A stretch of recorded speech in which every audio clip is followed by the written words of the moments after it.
오늘 우리에게 주신 하나님의 말씀은 사도행전 4장 1절에서 12절 말씀입니다. 봉독하겠습니다. 사도들이 백성에게 말할 때에 제사장들과 성전 맡은 자와 사두개인들이 이르러 예수 안에 죽은 자의 부활이 있다고 백성을 가르치고 전함을 싫어하여 그들을 잡음에 날이 이미 저물었으므로 이튿날까지 가두었으나 말씀을 들은 사람 중에 믿는 자가 많으니 남자의 수가 약 5천이나 되었더라. 이튿날 관리들과 장로들과 서기관들이 예루살렘에 모였는데 대제사장 안나스와 가야바와 요한과 알렉산더와 및 대제사장의 문중이 다 참여하여 사도들을 가운데 세우고 묻되 너희가 무슨 권세와 누구의 이름으로 이 일을 행하였느냐. 이에 베드로가 성령이 충만하여 이르되 백성의 관리들과 장로들아, 만일 병자에게 행한 착한 일에 대하여 이 사람이 어떻게 구원을 받았느냐고 오늘 우리에게 질문한다면 너희와 모든 이스라엘 백성들은 알라 너희가 십자가에 못 박고 하나님이 죽은 자 가운데서 살리신 나사렛 예수 그리스도의 이름으로 이 사람이 건강하게 되어 너희 앞에 섰느니라. 이 예수는 너희 건축자들의 버린 돌로서 집 모퉁이의 머릿돌이 되었느니라. 다른 이로서는 구원을 받을 수 없나니 천하 사람 중에 구원을 받을 만한 다른 이름을 우리에게 주신 일이 없음이라 하였더라. 아멘. 귀한 말씀 봉독과 우리 또 기도와 그리고 찬양 감사드립니다. 우리 성도님들의 삶의 자리마다 놀라운 하나님의 은혜가 가득하시기를 주님의 이름으로 축복합니다. 요즘에는 눈이 내리긴 하지만 봄의 향기가 조금씩 나기 시작합니다. 배봉산도 보니까 제법 파란 부분들이 나오기 시작해서 이제 조금만 있으면 아마 봄이 더 가까이 우리에게 찾아올 것 같습니다. 50년간 시인으로 살아왔던 국민 시인 중에 정호성 시인이라는 시인이 있습니다. 이 정호성 시인이 쓴 시 중에 제가 개인적으로 좋아하는 봄길이라는 시가 있습니다. 그래서 제가 한번 소개를 해드리도록 하겠습니다. 봄길 정호성. 길이 끝나가는 곳에서도 길이 있다. 길이 끝나는 곳에서도 길이 되는 사람이 있다. 스스로 봄길이 되어 끝없이 걸어가는 사람이 있다. 강물은 흐르다가 멈추고 새들은 날아가 돌아오지 않고 하늘과 땅 사이의 모든 꽃잎은 흩어져도 보라, 사랑이 끝난 곳에도 사랑으로 남아있는 사람이 있다. 스스로 사랑이 되어 한없이 봄길을 걸어가는 사람이 있다. 여기까지입니다. 봄길이라는 시가 참으로 감동이 되는 것은 우리의 삶에 이 살아온 우리의 길이 여기까지는 끝인 것 같다라고 생각하지만 그런데 끝이 아니고 그 길을 다시 걸어가는 사람이 있다는 것입니다. 그리고 사랑이 끝나는 곳에도 여기까지는 내가 여기까지만 사랑해야지라고 하지만 또 한틈 그 사랑의 길을 더 걸어가는 사람, 그 사람이 참으로 우리에게 감동을 주는 그런 사람이다라고 할 수 있습니다. 우리는 구원의 길을 걸어가는 사람들이지 않습니까? 많은 세상 사람들이 우리 보고 예수님 믿는 거에 대해서 이러쿵저러쿵 이야기를 하지만 저는 우리가 항상 구원의 길을 걸어가고 있는 사람들이기 때문에 구원이 끝나는 것처럼 사람들은 이야기하지만 다시 그 구원의 길을 넉넉히 걸어가는 것, 그것이 믿음의 사람의 모습이지 않을까 그런 생각이 문득 들었습니다. 우리 성도님들의 삶의 자리마다 끝나는 길이 아니라 다시 또 그 길을 걸어가서 하나님의 구원의 아름다운 역사들을 많이 이루시는 저와 여러분 되시길 주님의 이름으로 축복합니다. 사도행전에 등장하는 사도들은 구원의 길을 걸어갔던 사람들입니다. 과거에 이들은 성령 충만하지 않을 때는 구원의 길을 걸어가다가 옆을 쳐다보기도 하고 다시 뒤를 돌아가기도 하고 도망쳐 없어지기도 하였습니다. 하지만 이들에게 성령의 충만함이 임하자 구원의 길을 매우 담대하게 거침없이 걸어가게 된 것입니다. 특별히 오늘 본문은 구원의 길을 걸어가고 있는 사도들의 모습이 나옵니다. 오늘 본문 1절에 보면 사도들이 걸어가는 구원의 길에 가짜 구원의 길을 인도하는 사람들이 등장합니다. 우리 1절 말씀 같이 한번 읽어보겠습니다. 사도들이 백성에게 말할 때에 제사장들과 성전 맡은 자와 사두개인들이 이르러 구원의 길을 걸어갈 때에 이 길이 진짜 길인지 가짜 길인지를 분별할 필요가 있습니다. 그 당시에 구원의 길을 인도하는 사람 중에 종교 지도자들은 실제 가짜 구원의 길을 인도하였습니다. 이들이 제시하는 길이 정말로 구원의 길처럼 보였지만 실상은 이들은 멸망의 길을 인도하고 있었던 것입니다. 멸망의 길을 인도하고 있었던 종교 지도자들을 구체적으로 보면 오늘 먼저 제사장들이 등장합니다. 오늘 성경에는 공교롭게도 6절 말씀에 이 제사장의 이름을 낱낱이 기록을 하고 있는데 한번 보도록 하겠습니다. 6절 말씀입니다. 같이 읽어보겠습니다. 대제사장 안나스와 가야바와 요한과 알렉산드와 및 대제사장의 문중이 다 참여하여. 오늘 본문에 나오는 대제사장들의 이름이 상세하게 나오고 있는데 우리가 좀 주목해야 될 것은 이들의 순서, 이름 순서가 매우 중요합니다. 제일 먼저 등장하는 대제사장의 이름이 누구입니까? 맞습니다. 안나스입니다. 그리고 나서 가야바가 등장하지 않습니까? 근데 이 부분이 좀 이상한 부분입니다. 왜냐하면 성경은 항상 중요한 인물이 먼저 등장하고 또 그 다음 중요한 사람이 등장하는 순서대로 대부분 기록이 되어 있는데 그때 당시에 대제사장은 두 번째 기록이 되어 있는 가야바가 대제사장입니다. 현직 대제사장이 가야바인데 왜 이 안나스라는 사람이 먼저 등장할까요? 역사적 기록에 의하면 이 안나스는 AD 15년에 로마의 신임을 받지 못해서 폐위를 당한 대제사장입니다. 그리고 나서 가야바가 대제사장 자리에 올랐습니다. 안나스는 폐위되었지만 계속해서 여전히 힘을 가지고 있었습니다. 현직 제사장이었던 이 가야바의 이 장인이 바로 안나스였습니다. 그러니 본인이 폐위되고 나니까 이 권력이 아까우니까 자신의 사위에게 그 권력을 물려준 겁니다. 그래서 사위가 권력을 가지고 있지만 사실은 뒤에서 좌지우지했던 사람은 바로 안나스였습니다. 그래서 이 누가복음, 이 사도행전을 기록한 이 누가는 이 사실을 너무나 잘 알고 있었습니다. 그래서 제일 처음 이게 안나스를 기록하고 가야바를 기록한 것입니다. 이들 제사장 가문은 세상적인 권력을 쥐기 위해 불법적 세습을 서슴없이 자행했던 인물들입니다. 정작 하나님에 대한 제사 그리고 하나님과 백성들을 연결해 주는 영적 제사장의 위치를 취하지 못하고 권력의 중심에서 자신의 권력을 유지하기 위해서 계속 살았던 자들입니다. 권력에 도취된 나머지 온갖 불법을 행하고 그리고 구원의 길을 가는 것처럼 백성들을 오도하였지만 실제로는 멸망의 길을 걸어가게 했던 인물들이었습니다. 그리고 또 다시 1절에 보면 이제 제사장 다음에 등장하는 인물이 성전 맡은 자라는 표현이 있습니다. 이 성전 맡은 자는 성경을 보면 주가 되어 있는데 그 관주 밑에 보면 또는 경비대장이라고 기록되어 있습니다. 그 당시에 성전 맡은 자는 예루살렘 성전의 경비를 맡고 있는 총책임자였습니다. 요세푸스 학자에 의하면 예루살렘에 서열들이 있었는데 첫 번째 서열은 대제사장이 첫 번째 서열이었고 그 다음 서열이 오늘 여기에 나와 있는 성전을 맡은 자, 총경비대장이었습니다. 그래서 언제나 권력의 중심에 있었던 사람이 오늘 이 성경에 등장하는 성전 맡은 자였습니다. 마지막으로 1절에 등장하는 또 인물들이 있습니다. 그것은 사두개인들입니다.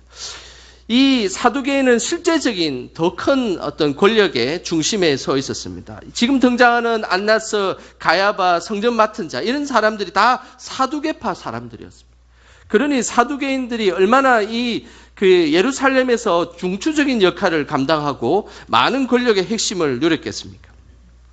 그래서 사두개인들이 주장하는 것들이 있었습니다. 그것은 지금 현세의 권력이 너무 중요하기 때문에 내세에 일어나는 천국과 지옥은 없다라고 그들은 주장했습니다. 그리고 부활도 없다라고 주장을 했던 것이죠. 그래서 이 사두개인들은 자신의 권력을 쥐고 자신의 마음대로 하기 위해서 성경에서 기록되어 있던 이 천국과 지옥이 없다라고 이야기하고 부활도 인정하지 않았던 인물들이 바로 사두개인들이었습니다. 그러니 한번 잘 생각해 보십시오. 대제사장이었던 사람들, 그리고 성전을 맡은 자들, 다 사두개인들의 영향을 미쳐서 성경에 기록된 내용들을 그대로 전하지 않고 자신의 권력을 유지하기 위한 신앙적인 것만을 취하고 그리고 주장했던 인물들이 바로 이 지금 성경의 1절에 등장하는 제사장들, 그리고 성전 맡은 자 사두개인들이었다는 사실입니다. 하나님의 말씀을 믿지만 현세적 권력을 유지하기 위해서 성경에 나오는 것도 인정하지 않았던 이들이 어떻게 구원의 길을 인도할 수 있는 사람들이겠습니까? 그들은 멸망의 길을 인도했던 사람들입니다. 그래서 이들은 항상 자신의 권력의 이 중심에 서면서 했던 중요한 질문들이 있습니다. 그 질문들이 7절에 그 질문들이 나옵니다. 우리 같이 한번 읽어보겠습니다. 사도들을 가운데 세우고 묻되 너희가 무슨 권세와 누구의 이름으로 이 일을 행하였느냐. 그들이 권력 중심에 있었는데 그 권력 중심에서 자신의 가시와 같은 사도들을 다시 그 중심에 모아놓고 삥 둘러쌌습니다. 그리고 나서 했던 이야기가 너희들이 무슨 권세로 지금 이런 일들을 하느냐, 누구의 이름을 빌어가지고 이 일들을 하느냐였다는 것입니다. 이들이 항상 중요하게 생각했던 것은 세상에서 주는 권세였습니다. 그리고 세상 사람들에게 자랑스러운 자신들의 이름, 이런 것들이 너무너무 중요했습니다. 만약에 사도들이 대제사장의 권세를 빌어서 대제사장의 이름을 빌어서 지금 예루살렘에서 복음을 전하고 있었다면 아마 이들은 별말 없이 그들을 그냥 두었을 것입니다. 그러나 사도들은 결코 세상의 권세와 이름으로 그들은 구원의 길을 걸어가지 않았습니다. 하나님이 주시는 예수 그리스도의 이름만을 걸고 그들은 구원의 길을 걸어가게 되었던 것입니다. 실제로 종교 지도자들에 대해서 예수님은 항상 했던 말씀이 있습니다. 마태복음 15장 14절에 예수님께서 그들을 향해서 이런 말씀을 하셨습니다. 제가 한번 읽어드리도록 하겠습니다. 그냥 두라. 그들은 맹인이 되어 맹인을 인도하는 자로다. 만일 맹인이 맹인을 인도하면 둘이 다 구덩이에 빠지리라 하시니. 권력과 자신의 어떤 욕심으로 하나님의 놀라운 은혜들을 경험하지 못했던 그들은 맹인과 같았습니다. 아무것도 보지 못하는 맹인들인데, 그런데 또 세상의 그 권력들만을 쫓아가는 또 다른 그 불쌍한 백성들이 같이 구원의 길을 걸어가고 있는데, 맹인이 맹인을 인도하고 있으니 당연히 앞을 보지 못하니까 그들이 구렁텅이에 빠지는데도 그대로 걸어가고 있지 않겠습니까? 그 모습이 꼭 오늘 이 예수님께서 말씀하시는 이 종교 지도자들에 대한 모습이었습니다. 우리는 항상 기억해야 합니다. 우리가 가고 있는 이 길이 진정으로 하나님께서 원하시는 구원의 길인지 멸망의 길인지를 잘 분별하는 것. 이것은 하나님께서 기뻐하시는 일임을 우리는 기억해야 되는 것입니다. 우리 안에 많은 유혹하는 것들이 있을지라도 늘 우리 성도님들은 구원의 길을 똑바로 걸어갈 수 있기를 주님의 이름으로 축복합니다. 우리가 잘 아는 나 같은 죄인을 살리신 찬양을 지었던 존 누턴이라는 사람이 있습니다. 이 존 누턴은 천국에 가면 깜짝 놀랄 만한 세 가지 사실이 있다고 주장했습니다. 그 세 가지 사실을 제가 한번 소개하도록 하겠습니다. 존 누턴은 천국에 가면 놀라게 될 첫 번째 사실은 이런 사실입니다. 천국에 가면 꼭 볼 것이라고 생각했던 사람이 없는 것을 보면 깜짝 놀라게 될 것이다. 이 사람은 천국 가면 분명히 이 사람이 있을 것이다라고 생각했는데 막상 천국에 가보니까 그 사람이 없는 거예요. 그래서 깜짝 놀라게 될 것이다라고 이야기를 했고, 또 한 가지는 천국에서 결코 보지 못할 것이라고 생각 못했던 사람들을 천국에서 보면 깜짝 놀라게 될 것이다. 이 사람은 분명히 천국에 못 올 거야. 이 사람은 정말 천국에 올 수 있는 자격이 안 되라고 생각했는데 알고 보니까 천국에 가니까 그 사람이 와 있는 겁니다. 그러면 또 깜짝 놀라게 될 것이다 라는 것이죠. 그리고 마지막으로 내가 바로 천국에 있다는 사실을 깨달았을 때 깜짝 놀라게 될 것이라는 거죠. 존 누턴은 많은 죄를 지었고 노예 상인이었고 그리고 그 어마어마한 죄를 지었던 자신이 천국에 와 있다는 그 하나만으로도 그는 깜짝 놀랄 일이다라고 이야기하고 있는 것입니다. 저는 우리 모두가 구원의 길을 가는 그 중에 이렇게 깜짝 놀랄 일들이 없기를 주님의 이름으로 축복합니다. 다 구원의 길을 가셔서 모두가 다 지금 보는 모든 우리 영광의 성도들이 다 하나님 나라에서 보고 걱정 없고 깜짝 놀랄 일 없이 다 보는 그런 축복이 있기를 주님의 이름으로 축복합니다. 구원의 길은 늘 평탄하고 쉬운 길만 있는 것은 아닙니다. 구원의 길에는 항상 고난이 찾아오게 되어 있습니다. 구원의 길을 걸어가고 있는 사도들에게 첫 번째 고난이 찾아왔습니다. 그 고난을 한번 읽어보겠습니다. 3절입니다. 그들을 잡음에 날이 이미 저물었으므로 이튿날까지 가두었으나. 가짜 구원의 길을 제시하고 있었던 이 종교 지도자들이 자신의 권력을 이용해서 진짜 구원의 길을 걸어가고 있는 이들을 감옥에 쳐넣어 버렸습니다.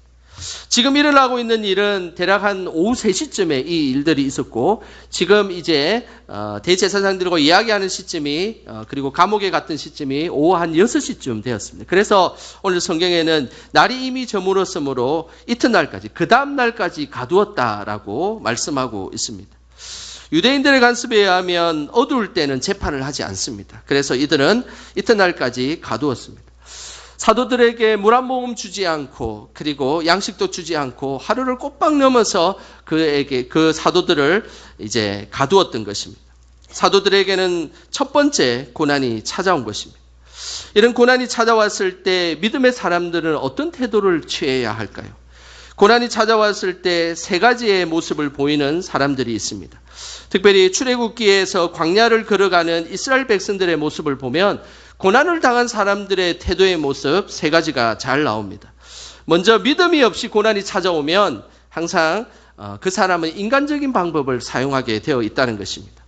하나님과 상관없이 자신의 방식과 자신의 방법으로 고난을 이겨나가려고 한다는 것입니다.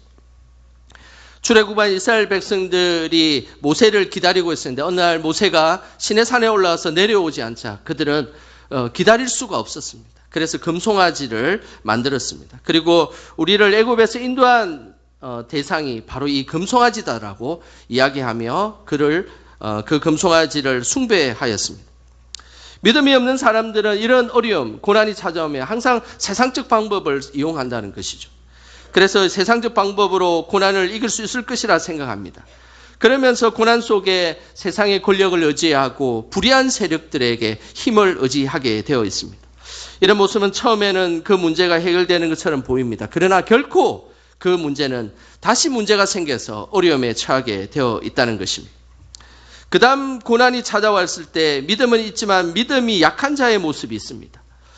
믿음이 약한 자는 고난이 찾아오면 하나님이 도와주실 거야 라는 최소한의 믿음은 가지고 있습니다. 그러나 그는 하나님을 전적으로 의지하지 않습니다. 하나님을 따라 걸어가고는 있지만 항상 고난이 찾아오면 원망하고 불평하고 조그만 안 좋은 일이 있으면 내가 다시 돌아가겠다라고 이야기를 하는 것입니다. 실제로 이스라엘 백성들이 광야에 어려움이 생기자마자 그들은 원망하고 불평하였습니다. 그리고 그 최고 절정은 다시 그냥 애굽으로 돌아가는 것이 낫겠다라고 그렇게 이야기를 했던 것이죠.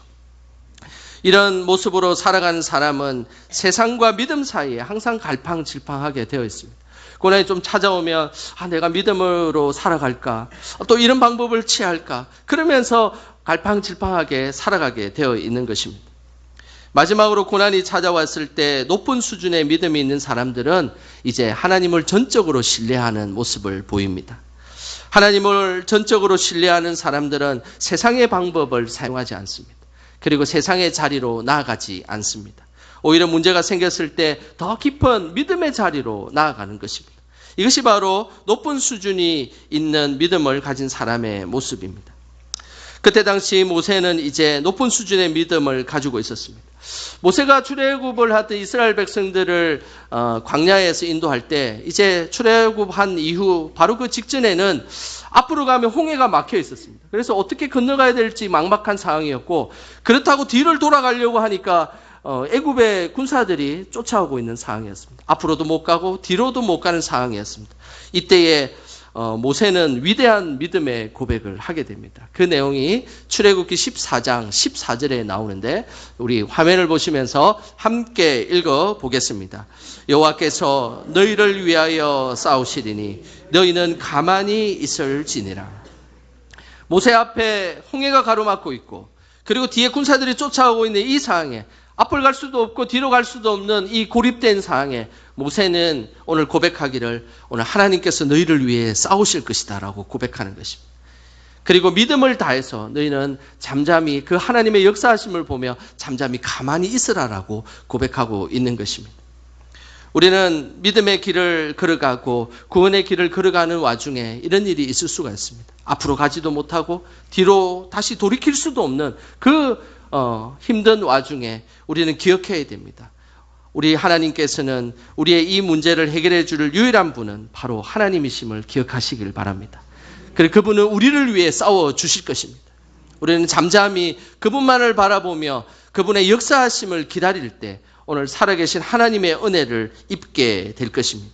우리 하나님은 아무도 없는 그 광야에도 그리고 어떤 길을 가야 될지도 모르는 그 광야에도 광야에 길을 내어 주시는 분이십니다.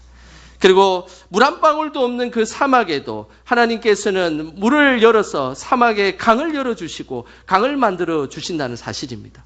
우리의 삶의 모든 여정 가운데서도 우리 앞에 많은 문제가 막혀 있을지라도 광야의 길을 만드시고 그리고 사막에 강을 만들어 주시는 그 은혜로 늘 승리하시기를 주님의 이름으로 축복합니다. 사도행전에도 동일한 역사가 일어났습니다. 사도들이 고난 속에서 전적으로 하나님을 의지하자 그들의 사역들이 멈추지 않고 왕성해지는 역사가 일어났습니다. 4절에 그 내용이 나옵니다. 우리 4절 말씀 같이 함께 읽어보겠습니다. 말씀을 들은 사람 중에 믿는 자가 많으니 남자의 수가 약 5천이나 되었더라. 고난으로 인해서 위축되어야 되는 상황입니다. 그들이 복음을 전하자 그때 당시에 최고 권력을 가지고 있던 권력자들이 그들을 삥 둘러싸서 아무것도 하지 못하게 감옥에 집어넣어 버렸습니다. 이 사실을 예루살렘에 사는 백성들도 다 듣게 되었습니다. 그런데 오늘 말씀을 들은 사람들이 위축되고 도망가고 그리고 기독교 믿는 것을 후회했다라고 기록하지 않고 남자의 수가 약 5천이나 되었더라. 믿는 자가 많아졌는데 남자만 5천 명. 그러면 뭐 여성들 그리고 어린아이들 노인들 다 합치면 10,000명이 넘는 많은 사람들이 예수님을 더 많이 믿게 되었다라고 성경은 기록하고 있다는 사실입니다. 하나님을 의지하고 하나님의 말씀이 선포되자 살아계신 그 하나님의 역사가 우리 안에 경험되어진다는 것입니다. 늘 우리의 삶에도 하나님께서 역사하시는 그 역사하심이 가득하시기를 주님의 이름으로 축복합니다. 고난을 극복한 사도들은 담대하게 구원의 길을 걸어갔습니다. 이들이 담대하게 거침없이 구원의 길을 걸어가게 되자 이들의 믿음은 더 명확해지기 시작했습니다. 복잡해지지 않았습니다. 그들이 명확한 그 믿음의 초점은 오로지 그 중심에 예수 그리스도만이 있다는 것을 고백하게 된 것입니다. 예수님만이 우리의 참 구원자이시며 예수님의 이름만을 의지하는 사람, 그 사람이 구원의 길에서 승리할 것을 분명하게 고백하게 된 것입니다. 12절에 오늘 이 사도들의 고백을 우리도 같이 한번 해보도록 하겠습니다. 우리 12절 말씀 같이 함께 읽겠습니다. 다른 이로서는 구원을 받을 수 없나니 천하 사람 중에 구원을 받을 만한 다른 이름을 우리에게 주신 일이 없음이라 하였더라. 구원의 길에 걸어가는 우리가 외쳐야 될 것들은 바로 예수 그리스도만이 우리를 구원한다라는 사실입니다. 예수 그리스도와 비슷한 것으로 우리를 유혹하고 조금 우리 예수님 믿는 것보다 더 좋은 것들로 우리를 현혹하고 잠시 주저앉게 만들지라도 우리는 항상 기억하셔야 됩니다. 구원의 길에는 오로지 예수 그리스도만이 우리를 구원해 줄 수 있음을 믿음으로 고백해야 되는 것입니다. 여기에서 이 구원이라는 것은 단순한 천국 가는 영적 구원만을 의미하지 않습니다. 종합적인 구원을 의미합니다. 이 구원이라는 이 단어는 헬라어로 소테리아라는 단어를 씁니다. 이 소테리아라는 이 구원은 단순히 우리가 아는 영적 구원만을 의미하는 것이 아닙니다. 육적 구원도 의미합니다. 그래서 오늘 읽었던 이 본문 바로 앞에 성전 미문에서 40년 동안 안전병이로 있었던 이 사람이 회복되자 구원의 역사가 일어나자 안전병이가 일어나는 육적 구원도 있을 뿐만 아니라 그가 찬미하며 성전으로 뛰어들어가는 영적 구원이 동시다발적으로 일어났다는 사실입니다. 구원의 길을 걸어가는 우리에게도 늘 기억하셔야 됩니다. 우리가 천국 가고 하나님 예수 그리스도의 이름으로 나아가는 것도 참 귀한 은혜이지만 그뿐만 아니라 우리가 살아가는 여정 가운데서도 우리 앞에 문제가 막혀 있고 힘든 일이 있고 어려운 일이 있을지라도 예수 그리스도의 이름으로 그것이 승리케 된다라는 사실을 꼭 기억하시기를 소망합니다.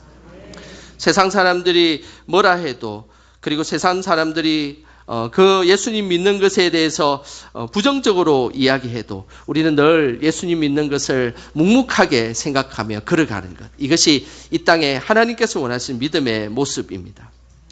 구원에 대해서는 기독교는 한치의 물러섬이 없습니다. 그리고 한치의 타협도 없습니다. 그렇기 때문에 우리 기독교를 잘 모르는 사람들은 기독교는 너무 좀 배타적인 것 같아, 대화를 잘 하지 않는 것 같아, 너무 독단적인 것 같아라고 이야기를 합니다. 기독교의 배타성에 대해서 항상 불만이 많았던 인물이 있습니다. C.S. 루이스라는 사람입니다. 그는 예수님을 믿기 전에 옥스퍼드 대학에서 수석을 할 정도로 매우 아주 훌륭한 지성인이었습니다. 젊은 시절 그는 예수님을 거부하였습니다. 뿐만 아니라 세계 1차 대전을 경험한 이후에 하나님이 만약에 살아계시다면 이 세상이 우리가 보는 것 같이 이렇게 볼품없고 불완전한 세상을 어떻게 만들었겠냐라고 주장하면서 하나님의 살아계심을 부인하였습니다. 예수님으로만 구원을 받는다는 말은 더 허무맹랑한 말이라고 이야기했습니다. 그래서 이 C.S. 루이스는 하나님을 믿기 전에는 정말로 기독교는 배타적이고 독선적이라는 그런 것으로 생각했습니다. 근데 어느 날 하나님께서 C.S. 루이스를 만지기 시작했습니다. 그리고 그의 생각이 잘못됐다는 것을 서서히 고쳐주기 시작했습니다. 하나님이 없다고 주장할수록 오히려 세상의 이야기를 더 할 수 없다는 사실을 그는 알기 시작했습니다.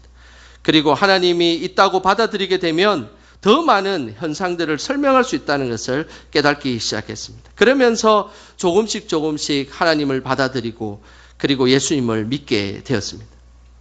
그가 예수님을 믿게 되자 예수님 믿는 것을 반대했던 사람들을 변호하는 사람으로 바뀌었습니다. 자기가 평소에 예수님 믿는 것에 대해서 반대했기 때문에 반대하는 사람들의 논리를 너무나 잘 알고 있었기 때문에 항상 변호하고 예수님 믿는 것이 참 진리다라는 것을 이야기했던 사람입니다. 그 관련된 책이 바로 순전한 기독교라는 책입니다. 이 C.S. 루이스는 이 순전한 기독교라는 이 책에 그리스도인이 된다는 것이 어떤 것임을 그는 이렇게 고백하고 있습니다. 제가 한번 읽어드리도록 하겠습니다. 그리스도인이 된다는 것은 기독교가 다른 종교와 차이를 보이는 부분에서 기독교는 옳고 다른 종교들은 틀렸다고 생각한다는 뜻입니다. 산수를 할 때 그렇듯이 맞는 답은 하나이며 나머지는 틀린 답입니다. 그러나 틀린 답들 중에도 비교적 정답과 근접한 답이 있는 법입니다. 그는 복잡하게 설명하지 않았습니다. 산수를 할 때 정답은 하나밖에 없다는 것이죠. 2 더하기 3은 정답이 얼마입니까? 5이지 않습니까? 그런데 5가 정답이지만 4가 5랑 좀 비슷한 것 같고 6이 또 5랑 좀 비슷한 것 같다고 한들 4와 6이 어떻게 정답이 될 수가 있겠습니까? 정답은 5라는 것 하나밖에 없습니다. 구원도 마찬가지입니다. 예수 그리스도와 비슷한 것들이 있고 유사한 것들이 있고 이것도 구원이 있는 것 같고 또 저것도 구원이 있는 것 같고 이야기하지만 그러나 정답은 예수 그리스도 하나밖에 없음을 우리는 믿음으로 고백해야 된다는 것입니다. 이것은 매우 중요한 일입니다. 구원에 대해서는 우리는 결코 타협할 수 없습니다. 그리고 그 믿음에 대해서는 오직 예수 그리스도밖에 없음을 우리가 고백할 때 우리는 진정으로 구원의 길을 승리하며 걸어갈 수 있게 된다는 것입니다. 진리는 혼란스럽거나 복잡하지 않습니다. 선명하고 심플합니다. 구원도 마찬가지입니다. 구원을 복잡하게 설명하고 이해할 필요가 없습니다. 예수님 믿으면 구원받는다는 그것, 그 하나만으로도 세상에 많은 것들이 변화되고 그 변화되는 것들을 통하여서 하나님의 살아계심을 보여준다는 것입니다. 우리가 걸어가는 구원의 길에서 우리는 꼭 기억하시길 바랍니다. 항상 예수님만 붙들고 걸어가시기를 소망합니다. 그리고 예수님에게 딱 집중하여서 그 예수님만 바라보고 걸어간다면 우리는 좀 어려운 일들이 있고 복잡한 일들이 있어도 다시 그 길을 걸어갈 수 있게 될 것입니다. 우리 영광의 모든 성도들이 예수 그리스도에게 집중하며 구원의 길을 아름답게 걸어가는 저와 여러분 되시길 주님의 이름으로 축원합니다. 기도하겠습니다. 하나님 아버지, 죄인인 우리를 구원의 길로 인도하여 주시고 하나님 나라에 들어가게 하심을 감사드립니다. 항상 십자가의 은혜를 잊지 않게 하시고 그 은혜를 이웃과 열방 가운데 전하는 저희들이 되게 하옵소서. 예수님만이 우리의 참된 구원자이심을 고백하게 하시고 세상의 어떤 유혹 가운데서도 주님만 바라보며 살아가게 하옵소서. 예수님의 이름으로 기도드립니다. 아멘.